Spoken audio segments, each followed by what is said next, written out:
विद्यार्थियों, आज का जो हमारा टॉपिक है वो है correct forms of the verb. Correct forms of the verb.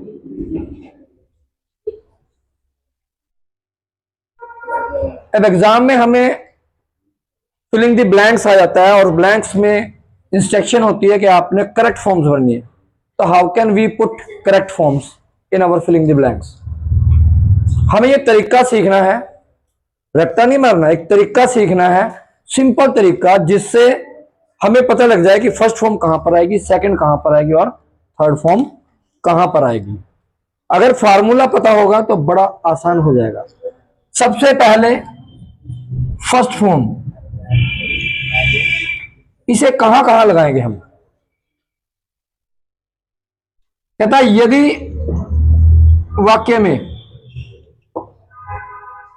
Today, this day, tomorrow, daily, every day और another day which was belong to first form, वहां पर हम वर्ब की फर्स्ट फॉर्म का इस्तेमाल करेंगे। मगर उसका एक तरीका है, कैसे करेंगे कि अगर वाक्य में सिंगुलर सब्जेक्ट लगे हैं, सिंगुलर सब्जेक्ट्स हैं, तो वहां पर वर्ब की फर्स्ट फॉर्म के साथ एस या ईएस का इस्तेमाल करेंगे। कहता जहां सिंगुलर सब्जेक्ट है, अगर हमें इंडिकेट करता है कि वहां फर्स्ट फॉर्म लगानी है, तो वहां पर हम फर्स्ट फॉर्म के साथ एस या ईएस का प्रयोग करेंगे। सिंगुलर प्लूरल सब्जेक्ट में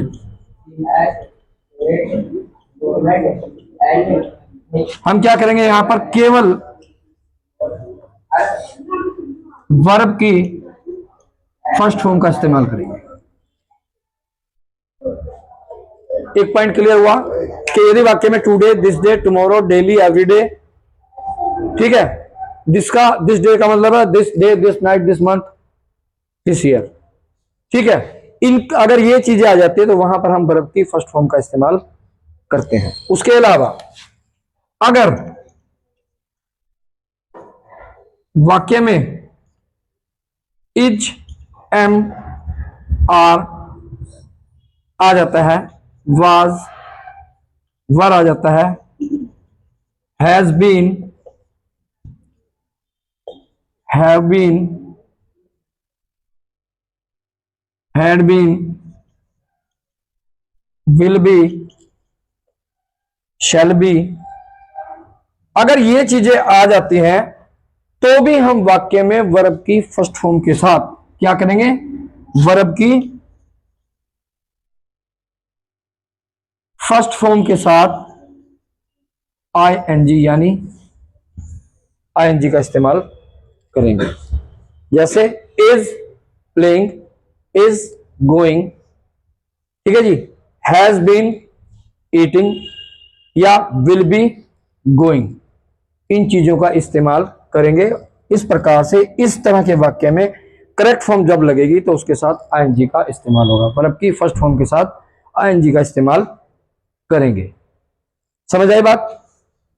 इसके अलावा करेक्ट फॉर्म में ये फर्स्ट फॉर्म थी जो इन दो जगहों पर इस्तेमाल होती है। अब आएगा हमारे पास नंबर 2 पर सेकंड फॉर्म। क्या आएगा, सेकंड फॉर्म। ये कहां कहां पर लगेगी। कहता है यदि वाक्य में yesterday,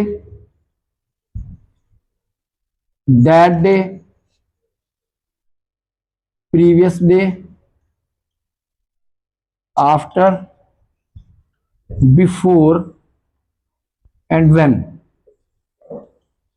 ये सब आ जाएंगे तो वाक्य में लगेगा वर्ब की सेकंड फॉर्म। क्या करेंगे, वाक्य में सेकंड फॉर्म का इस्तेमाल करेंगे। अब यस्टरडे तो यस्टरडे रहेगा, that day, that month, that year, that से कुछ भी शुरू हो जाए वो previous, previous day, previous night, previous year, previous से कुछ भी आ जाए तो भी वो पास्ट में ही जाएगा। आफ्टर, बिफोर, व्हेन, इनमें हमेशा सेकंड फॉर्म का इस्तेमाल किया जाता है। लगा पता? अगर वाक्य में कुछ ब्लैंक्स इस तरह का आ जाए कि पहले एक ब्लैंक्स जो है यहां पर है और यहां पर आफ्टर लगा है या बिफोर लगा है या व्हेन लगा है और एक फिलिंग द ब्लैंक्स यहां पर है, तो हम इसे कैसे करेंगे? यहां पर फिर हम लगाएंगे सेकंड फॉर्म और यहां पर लगाएंगे हैड प्लस थर्ड फॉर्म। दोनों जगह सेकंड फॉर्म नहीं लगा सकते। आफ्टर से पहले सेकंड फॉर्म, आफ्टर के बाद हैड प्लस थर्ड फॉर्म का इस्तेमाल करेंगे। तीसरा point, third form. Clearly third form हमेशा तीन हेल्पिंग वर्ब के साथ लगती है, हैज, हैव, हैड। इनके साथ हम हमेशा थर्ड फॉर्म का इस्तेमाल करेंगे, चाहे ये कहीं पर भी आ जाए, चाहे तो हमारे ट्रांसलेशन में आ जाए, चाहे हमारे करेक्ट फॉर्म्स में आ जाए, इनके साथ हमेशा केवल थर्ड फॉर्म का ही इस्तेमाल किया जाता था। तो ये था हमारा आज का topic, first form, second form, third form, यानी करेक्ट फॉर्म्स।